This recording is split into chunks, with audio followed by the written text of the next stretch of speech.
Welcome to Real Prince Stories by Real Fams. I'm Terry D. Today, my special guest is musician and Prince fam, Shaun Bivens. Okay, so I have a special episode of Real Prince Stories by Real Fams today. I have Shaun Bivens. Word. Also, aka Shawnee B. Shawnee B Fresh, Shawnee B, Snickerbar Brown. So you do a lot of different things, but you are also a bona fide fam. For sure. Yeah. So this is kind of a coup to get him on the show. I met you about 2018. Yeah. Bobby Thomas, we've all talked about Bobby on the episodes before. He had a party and you had given me one of your CDs. Yeah. I listened to it immediately when I got home. And I was like, fuck yeah, this is the kind of funk that I miss. I wish people were putting out this kind of music now. Yeah. Right? Because it had Me been too. like... That's what I was thinking. So that's why you created it, right? Right, yeah. Hell yeah. So it was like that old, like, elements of early Prince, your spin, which is totally original. Just like that Jesse, nice... Maserati. Jesse is mine. Come on. So how long would you say you have been a Prince fan, or what age was it like, yeah, I want to say... Prince. 78, 79. I'm probably 10, 11, somewhere in there. And But what was the moment, the song that you heard Prince and you knew that it wasn't going to be just a one-time thing, that you felt it in your soul? my cousin Vicky had the first album, the For You album, and I just really loved the songs on there. I didn't know who he was or anything, and then I think, but when the second album came out, I was like, okay. I grew up on Kiss and Iron Maiden and Dio and all of that stuff. And I was a little skate punk. And me and my cousins, we had a little metal band when we were like 10, 11. Then we got into the funk and the funkadelic and stuff like that. We got into that later. And then, I really started. But when Prince came along, it was cool because it had the rock and the funk and the new wave and alternative, if you want to call it that. I think people sleep on that second album more than they should because it's brilliant. Oh, man. It's brilliant. The first 5 albums, perfect. Perfect. No filler. no gaps in the game, as we say. Yeah. So, okay. How does your Prince fanness develop? I just started listening to, I had vinyl. So I was just listening to the records and stuff like that. And as a guitar player, how I learned how to play guitar was popping in a cassette and noodling on my guitar and figuring out Run to the Hills by Iron Maiden or whatever, Black Flag or Dead Kennedys or whatever. Yeah. And then I was doing the same thing with Prince, and I was just trying to figure out stuff. And that, as a guitarist, musician, that gives you an appreciation for what someone does is when you try to play what they do. Mm-hmm. And then you go, there's a little bit more to this. Mm-hmm. It may sound simple because, he put it in a pop structure.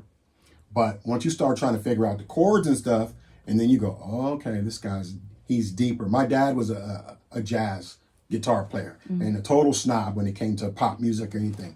But the one artist we could agree upon was Prince. Really? Yeah, he didn't like nothing. He definitely didn't like any heavy metal. So that was out the window, Kiss and all that. What did he respect about Prince? The guitar work. When he saw Prince on his show play guitar, and I think he was playing acoustic guitar or something like that. And my dad, he was a man of few words, but he was like, yeah, that guy's got it. Whatever it is, he's got it. And I was like, wow, this guy don't like nothing. Right, that's huge. But we had already known, What were the songs you were practicing or trying to mimic? I think I was working on playing Bambi and stuff like that. And, I go back and forth. Probably Dirty Mind is my favorite record. So, When You Were Mine is probably my favorite all-time Prince song. And I know that's kind of like a off to the side thing. But because I grew up on punk and new wave and metal and stuff like that, that song for me is just like... It has all those elements. Yeah, it's got a little reggae breakdown in it too. So it's like... Yes. So Shaun's band, that is the funk. You do a lot of styles of music, but the funk band is Black Stone Funk Revival. Yeah. And I listened to the album you had out in 2018, but there was more of a recent one, which is called Blue Tears, EP.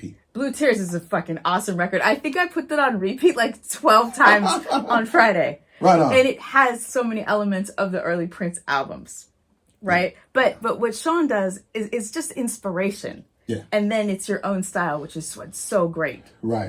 Right. But I could see why you're saying that era was perfect songs, because your music has elements of that. Yeah. Yeah. I go from, sonically, the palette is probably 82 to 88. musically. Yeah. When I'm doing that project. Yeah. Yeah, it's really the drum machine era of Prince, and a little bit of live instrumentation, of course. But when he was really on his drum machine thing, and that all that stuff, I love that stuff. What's your favorite Prince song in terms of the drum machine? In terms of the drum machine, man, that's a good question. Let me see. I would go probably into the 1999 record in there. Oh, well, you know what? Not Dorothy Parker, but what's the other one on that one? If I was your girl. Yeah, that's a great drum machine. Just record. that's what Gigi was talking about in her episode, was that boom boom, that beginning Yeah. is what drew her in for that song, and then the lyrics are so intense. How would you say Prince inspired you in terms of your musicianship? Do it all myself. If I have to say one thing, guitar wise too, because I'm a guitarist first. Mm-hmm. But as a producer, as a kid, I was like, I read the back of the record, written, produced, performed, composed by this guy. Mm-hmm. And I was like, you know what?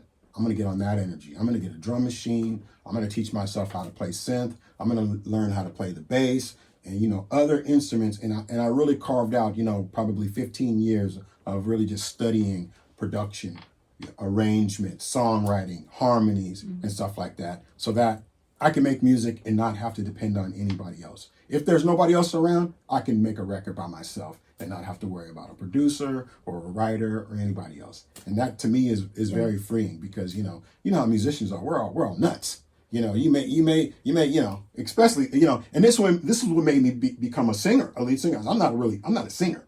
I do it by default because I don't want to deal with lead singers. LSS, lead singer syndrome. Have you ever heard of that? Nuts, cuckoo. But it goes for bass players and drummers and guitarists. Right. Musicians, we're a bunch. It is what it is. We a lot of us, not myself personally, but a lot of us make music to fill a void.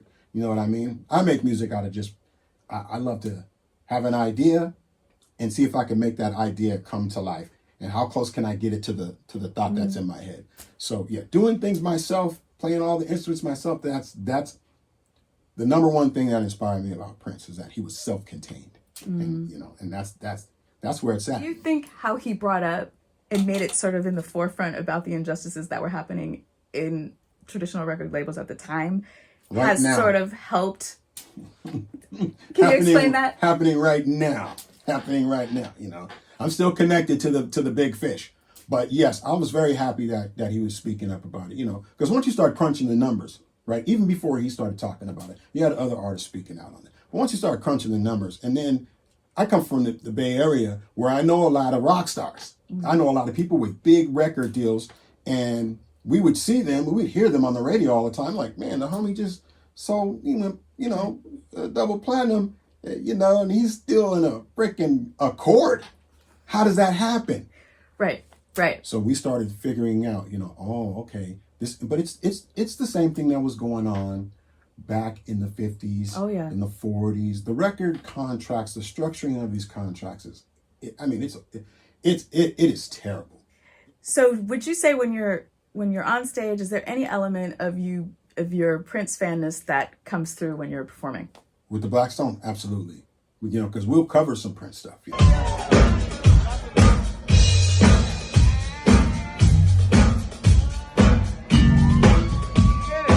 Yeah. We'll kind of do half and half now. We'll do half originals and then half of Prince stuff. We don't really do a lot of the I was listening to popular stuff. So what are some of the non-popular songs that you will cover sometimes? Like Joe was saying, with the breakdown. Yes. It was one of those newer songs that has that older vibe. They got that do me baby kind of totally insatiable kind of vibe. So that, and then she's always in my hair, or Pop Life, or something, some kind of B-sides. Those are all my favorites. Controversy. We do controversy. We just try to stretch it out a little bit. Hell yeah. And make it fun. But we try to sound like we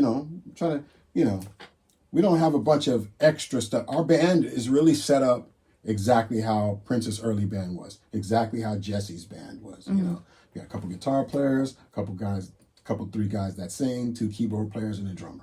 That's all you need. And with that, we can reproduce what's on the record. Okay. How did you find out that there was a community of Prince fans? Well, I had a friend named Angie. that introduced me to those parties. And her other friend Lorraine, younger chick, younger than us. And we used to go to those parties all the time. In a regular club, you're gonna have to sit through a bunch of crap that you don't like. Oh, no, I like this song. You can get up and dance, and then you gotta sit there for another 45 minutes. This is garbage, Then, but when you go to Bobby's parties or any kind of Prince event, you're gonna hear all that stuff that you love. It's all the stuff you grew up on. Before Prince blew up, I always say, his first records, they weren't big hits. Right. I don't feel that there was really any big hits till like 1999, to where the whole world started getting into them. But before that, it was our own little, secret. So when you ran into somebody that was like, "You like Prince?" You like, or you see them they got a shirt on, you're like, "You like Prince?" And it's always people you don't expect, right? Yes. Yeah. It's like some little, 90-year-old Asian lady with the Prince shirt on. I'm like, yes. Yeah. I remember. I have a vivid memory when I was living in right off High Street, right around the corner on 42nd. Around the corner from High Street in Oakland. I was a little kid, and I was taking the bus to school in San Leandro. I went to this Catholic school. And I remember the gangsters would be on the bus with the boom box playing Let's Work, the long version. Nice. Thugs. So Prince was reaching everybody because he was just so funky. That is the reason I wanted to do this show so bad. Right. You just hit it on the nail. I want to show how diverse the fan base was and how we didn't know each other, and maybe you don't have other shit in common except this one thing. Yeah. But it's so real, the connections that you make. So you're married, and your wife is a fan. From what I had big time researched, big time. Oh, maybe she wanted to be on the show. Yeah. We'll get her on the next episode. We'll cut her in. Is that how you guys kind of met? Was through the we met? We met because we have mutual friends. That's how we met. But we were always going to those Dream Factory parties. Yeah. Back in the day. Always. And that's kind of like our bonding. We were just always going to Bobby's parties. And, because, we're both very picky, musically. Mm-hmm. So Prince is something that we both can agree upon. Is there a album or anything that you guys vibe on the most? I think the one we probably have at the house is the Prince record. Oh, yeah. That one, because you got all in 1999. When we're dancing close and slow. Man. Hell yeah. Come on, man. If you could say what Prince meant to you in one word, what would that be? In a word? Man, that's tough. Sheesh. Man, it's just incredible. I mean, just like Prince was incredible. Just, incredible. Why?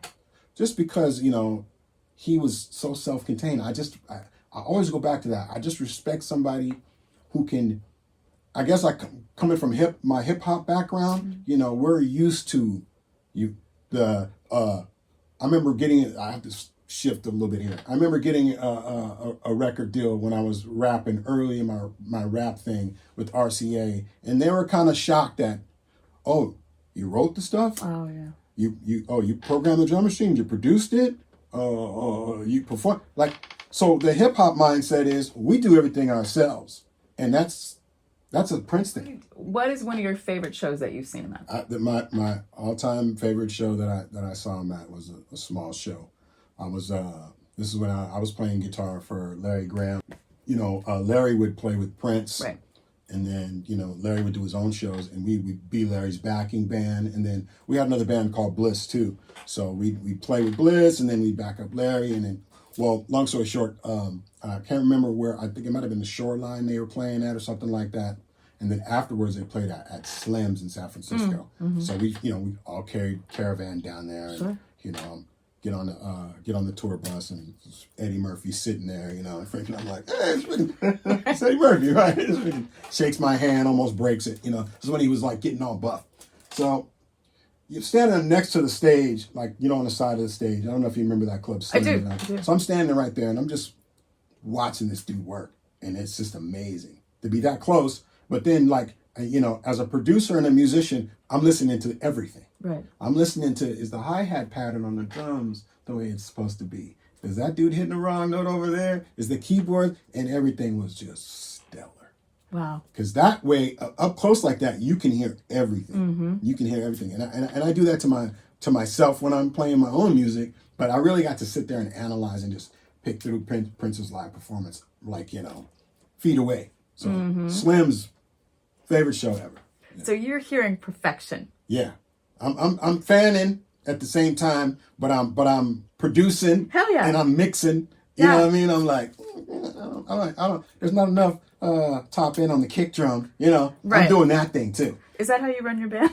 Yeah, I'm a freak. I'm a weirdo. So. Oh, what's a real Prince fam story? I did have an invitation at one point to go audition for the band. My friend was married to his guitar tech, so and I heard about it through him, and then I talked to him on the phone, and then the first thing for me, like I was saying to Joe, I was like, he's like, I'm not like, what's the weather out there, bro? And he's like, oh, it's like 21 below zero.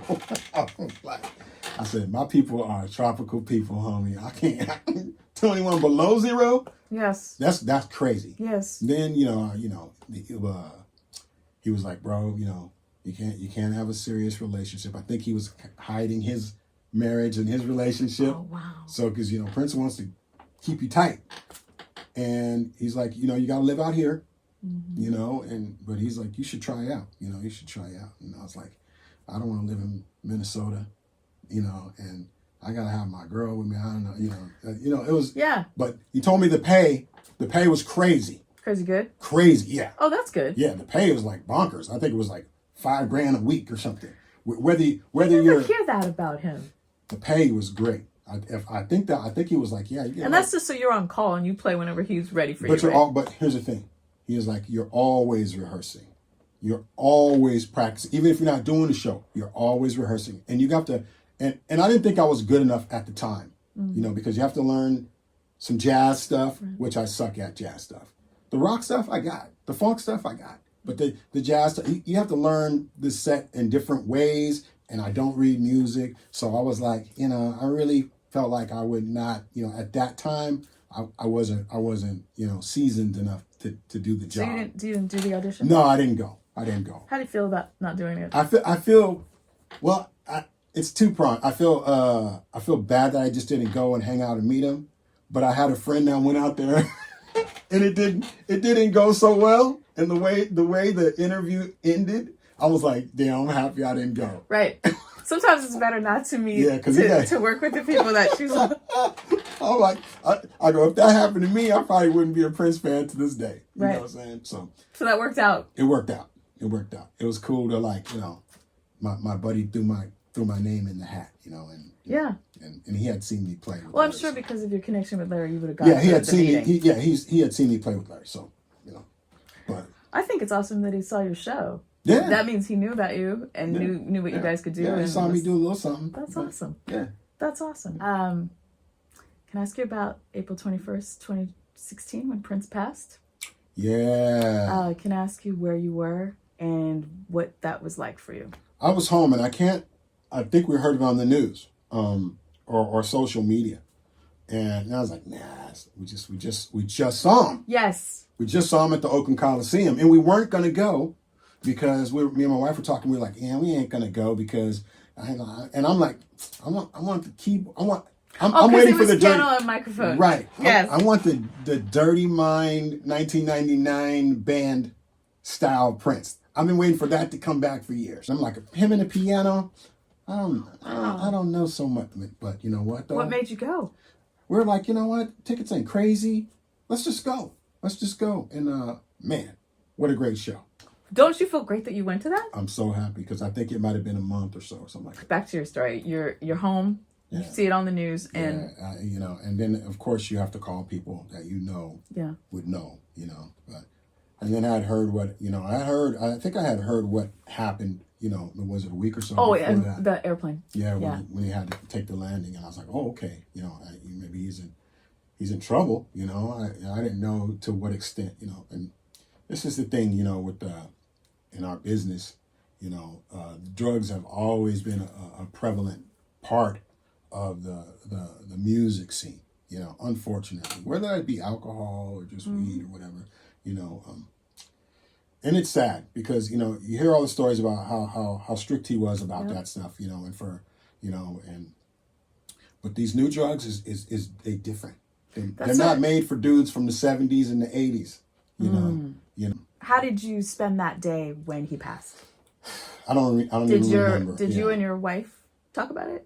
Yeah, we talked about it, but it was just like, like you don't want to talk about it. Yeah. I don't think it really. I think when something like that happens, it hits you in stages. Yes. Like the initial stage, you might not be like, oh, freaking out or whatever. But then, a month will go by and you'll hear a song and you'll be like, my thing is, being a musician, I'm like, there's these trash musicians still around. I think about that all the time. Prince is gone. Like, can I listen to this? Like, it's just something about like the legends that are gone. There's like this huge void of like, I talk about it all the time, like the void of like, just like all the greats are kind of gone, and not knowing that you're not going to see a show to that magnitude again. These are like one-offs. Like this, Michael Jackson or Prince or somebody like that. That's once in a lifetime. Yeah, that's not ever going to happen. That's why it feels so sad. Yeah. One of the reasons I love your music is that you have that void. You're still living with this like, man, there's not going to be, there will be Prince albums, but are they the ones that he's putting out? You know what I'm saying? Right. So a lot of times I look to fill the void. What I loved about your music is that it feeds that, but it's also like, I found this new artist that I really fucking love, right? Right on. And then, but it also gave me that, like, what I had. I'm not listening to an old album, right? It's like brand new, and this is the shit that I'm... That's the desired like, effect, yeah. Okay, like, I'm getting a Jesse Johnson review type feel, but it's not the one that I listened to since I was 13. And that's what I set out to do. I wanted to make, and same with my Shawnee B. Fresh project, I wanted to make songs that sounded like they were right from that era where you hear it and you go, did I miss that back in the day? Right. That's what I wanted to do. And I'm glad you said that, because that's exactly the effect I wanted to have on people. And when somebody says, oh, you guys sound, that reminds me of Prince, I'll say, thank you very much. Because, that's exactly what we want to do. We want to bring that vibe back and, that sound back. I love talking to you because you come from the musician perspective. Right. So there's all kinds of fams out there. Word. Please visit and listen to. I want you to promote your shit because I think his music is incredible. Blackstone Funk Revival. Right. Check out new Blue Tears EP. And every song is a banger. Every song? Yeah. Every song is a banger. What's your favorite one on there? Blue Tears. I told you I listened to it 12 times. Okay, all right. What do you think about the ballad? Did you like the ballad? I do like the ballad. I like the other one. All Systems Go. Yes, All Systems Go is the shit. We do that live. Anyway, Shaun, thank you so much. You are a real Prince fan. Thank you for sharing your stories. Thank you. Again, please check out his music. Where can we find it? You can find us on YouTube and Facebook and Instagram and all that shit. Go to my YouTube, Shaun Bivens YouTube, ShaunBivens on YouTube, and you can find after you watch this all my music. Yeah, and it's gonna take you back to that funk that's just like, remember Arsenio used to be like that toe jam kind of funk. This shit that makes you feel good. It makes you feel good. Would you mind showing me some things around here? Yeah, absolutely. Some interesting mementos. Sure. Keep your mic on. Okay. Because you might say something great. You might say something great. Oh my God. Yeah. This is where the magic happens. This is where the magic happens. Some little artwork here, some drum machines over there. My MPC, the trusty MPC. Where's the trusty MPC? Right here, and then my bass station too. I make all my synth bass on that little analog piece of loveliness. And then I got some of my 90s synths that I don't ever want to part with over here. My Novation, Nova. This little synth is amazing. My Virus A, Dr. Dre, one of his favorites, and my JDXI. And then this is a classic. I made a lot of records in the 80s and 90s on this thing. It's a Roland W30.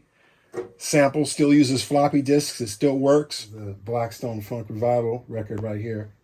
There is a song on here that you haven't heard. That's not on the EP online. Mm-hmm. It's a deep cut and it's on here, so you have to get the record in order to get that song. Oh, I feel you. Okay. Yeah, it's called Anywhere the Wind Blows. Anywhere the Wind Blows. Oh. Only available on the vinyl. It's about this girl I knew when I was a teenager. She was a little chick that was in a group home, and she used to sneak out all the time. And we'd stay up all night. When I was like 16, we'd drive around and go to the skating rink. She was a little bad girl, and I was a little bad dude,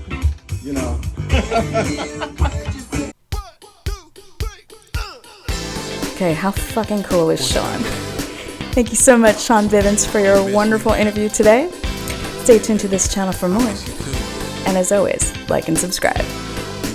out your window tonight? Well, I'm about to come swoop you right now. I've been waiting so long. So tell me what you need. If what you feel is so wrong, then